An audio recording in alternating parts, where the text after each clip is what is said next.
কিছু লিখিত নথি আর হাতে গোনা কয়েকটি আসবাবপত্র। অধুনা জোড়াসাঁকো ঠাকুরবাড়িতে প্রিন্স দ্বারকানাথ ঠাকুরের স্মৃতি বলতে এটুকুই। মৃত্যুর ১৬৬ বছর পর সেই ঠাকুরবাড়িতেই ফিরে এলো দ্বারকানাথের ব্যবহৃত রূপোর আয়না।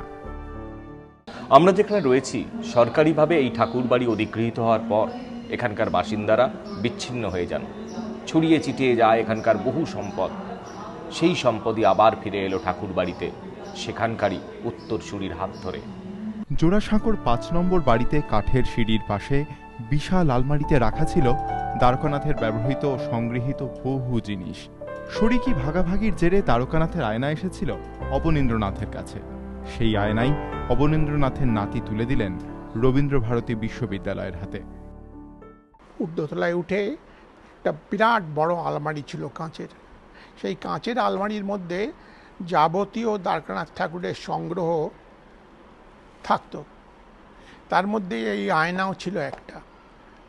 তারপর যখন ওরা বাড়ি ছেড়ে চলে এলেন, তখন সবাই ভাগ করে এই আর কাতে গগনেন্দ্রনাথ ঠাকুরের পরিবার কিছু নিলেন, সমরেন্দ্রনাথ ঠাকুরের পরিবার কিছু নিলেন, অবনীন্দ্রনাথ ঠাকুরের পরিবারও কিছু নিলেন। এরমভাবে দ্বারকানাথ ঠাকুরের জিনিসগুলো ভাগাভাগি হয়ে যায়। এই আয়নাটা তার মধ্যে একটা। দ্বারকানাথের আয়নার সঙ্গে অবনীন্দ্রনাথের সংগৃহীত একাধিক সম্পদও অমিতেন্দ্রনাথের হাতে ফিরল ঠাকুরবাড়িতে। অবনীন্দ্রনাথের এসরাজ, সঙ্গে দুটো ছড়, হাতির দাঁত ও চন্দন কাঠের কাগজ কাটার ছুরি, অবনীন্দ্রনাথ নির্মিত ১৫টি কুটুম কাটাম, চন্দন কাঠের হাত পাখা, রূপোর চামচ, খাবার তোলার চিমটে। এমনই একাধিক অবন ঠাকুরের সংগৃহীত জিনিস ফিরে এসেছে ঠাকুরবাড়িতে।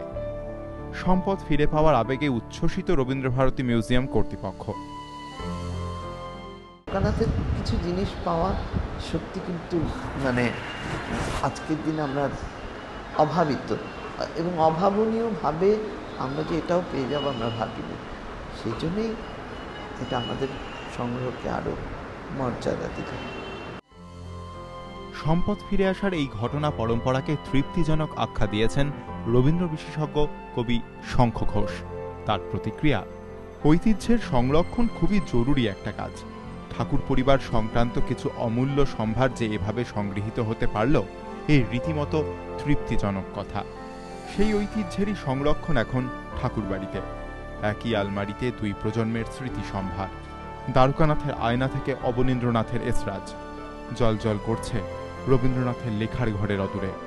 ক্যামেরায় সুদীপ গুছাইতের সঙ্গে কৃষ্ণেন্দু অধিকারী, এবিপি আনন্দ, কলকাতা।